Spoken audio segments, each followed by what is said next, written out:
Scribble notes when I wrote these quotes. If I offend, pardon me, there's more of me to grow. Creative in my process, enjoy the show. The will is different when you recognize the different strokes. Different folks, same goals, we all want the most. So when we reach the top, we can enjoy the toast. The type of bread we get is fresh about the bakery. Told them don't play with me, with or without a degree. Don't question my intensity, bravery. Similar to agencies that want to see you fold. So just pray for me. Yeah, Einstein with my energy. I was going to ask, how have you kind of grown as a writer? I feel like I turned Super Saiyan once I finished the first book, and now I feel like I'm Super Saiyan 2 because I finished the second. How have you kind of grown as a writer since finishing that first book and publishing and then going through the process and then starting up that second book? Yeah, I think the first 6 months of being an author, I just felt like I had no idea what I was doing. And I didn't, like, I've never done this before. Like I have 32 years of life experience and just over a year of author experience. Like, I barely feel like an adult, let alone an author. And so in digging into my writing style, trying to improve upon that, looking at, marketing, I tried all of the different things. I've taken webinars, I've taken classes, I've taken courses, and, everybody's trying to sell you the same thing. And it's the quick path to success. And so finally I was just like, you know what, let's just screw that and just do what I know to do, which is interact with people, have fun, and just write really good stories. Let's just stick with that. And then I'll leave the rest up to God. And as I was writing book 2, the one thing that, cause I have my whiteboard over here with like my themes and the story themes and all that kind of stuff. I was like, I want to have this world that I have really been creating since I was 16. I want it to feel grounded. I want it to feel real. I want it to feel like if you walked outside, only outside was you stepping through a portal into my world, that you immediately are just like, I understand this. I can relate with this. This is real. And, pulling very heavily from what I've learned from Tolkien on how to do that. And that was really where I've tried to put a lot of my effort into improving my craft. Because that's one of the things that readers in their reviews have said, is that they love the world building. Because somebody basically said, puts the epic back in epic fantasy, which I was just like, oh, my heart. I love it. Because I don't overwhelm the reader with a bunch of useless information, but everything that's world building related is intricately tied to what the character is doing and why it would matter to them, why it impacts them. Because if the world building impacts the character, it then impacts the reader, because that character is who they're moving through this entire world as. And so I was like, I want it to be more immersive. I want to really get into the deep nitty gritty of this world. And so that's what I've been trying to do. And I've actually just recently purchased a subscription to World Anvil, and I am now going full Tolkien on World Anvil. And by the time I'm done, it'll probably be released sometime later this year. There'll be an interactive map with multiple layers. You'll be able to see cities and kingdoms and the different political things, different locations, all that kind of stuff. It's going to be something that people can invest in and really dig in and enjoy.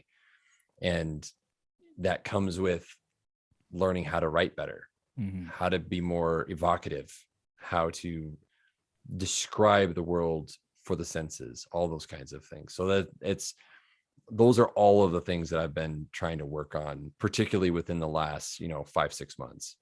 Yeah, there's so much growth there.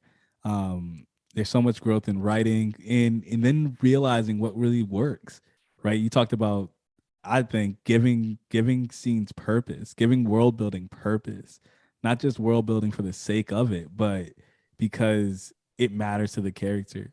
Like an example I think about, it's like you have a character walk through a hall of all these great iconic people from history, and then they feel small, and you can explain their feeling small as they describe the feats of greater men. And Yep. that is the world building sometimes that I think about, right? Like I'm reading, I'm like, wow, this character is pointing out so much and then comparing themselves and the small things they've done, even if as a reader I recognize the greatness that they've been able to accomplish. And that makes me closer. So I definitely think there's so much value to that. In the world anvil piece, right? Giving so much weight to the world and that investment, it pays off so much, because as a reader myself, I love to know about the world. Yeah. Like I love to know which families have had rivalries and how long these things have lasted, who's been close, who's been far away, and why do those things matter? Where is the conflict? Where isn't the conflict? Why is there peace? Why is there not?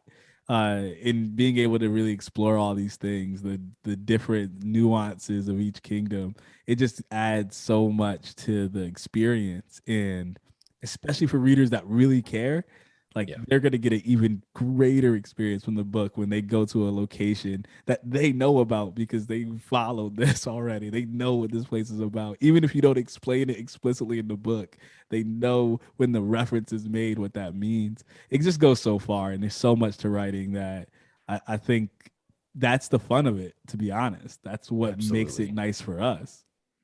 Yeah. And the thing that I love, and this is the reason I fell in love with fantasy in particular, is when I look at Tolkien's work, the Lord of the Rings is absolutely amazing. There's so much going on there, but what I love even more than the Lord of the Rings is the Silmarillion, because it is just next level Tolkien nerd. If you go through the Silmarillion once, let alone 2 or 3 times, then you're like grandmaster Tolkien nerd. But the beauty that came from the Silmarillion and that depth of lore, when you understand how that impacts the Lord of the Rings, it's just like, wow, there is so much here. And I want readers to have that same feeling when they then enter into my world. Because right now, technically speaking, I've only introduced them to the continent of Wintenaith. That's where this first trilogy takes place. But the world itself is named Retterhold, which is actually Icelandic for trial. You could take that as you may. But I mean, there's so many different kingdoms and peoples and creatures. I'm introducing sirens into book 2. And these aren't, Little Mermaid Ariel characters. Like, these are horrifyingly beautiful monsters who will sing you off a cliff, because that's just what they do. And giving the histories and the lore. I have 9,000 years of world history before the events of book 1. I have a lot of play to do stuff with, and I'm excited to play around with that, because I have already got ideas for different lore and legends and myths and heroic figures of old. Like, all of these things are going to be slowly getting fleshed out and put into the World Anvil site. And then within book 2, I'll be able to kind of touch on some of those, which again, I'm excited about, because it just adds that little extra layer. But that's the thing about world building, is that it's about layers, you know, and there's the really big, cool, shiny objects, and then there's the little things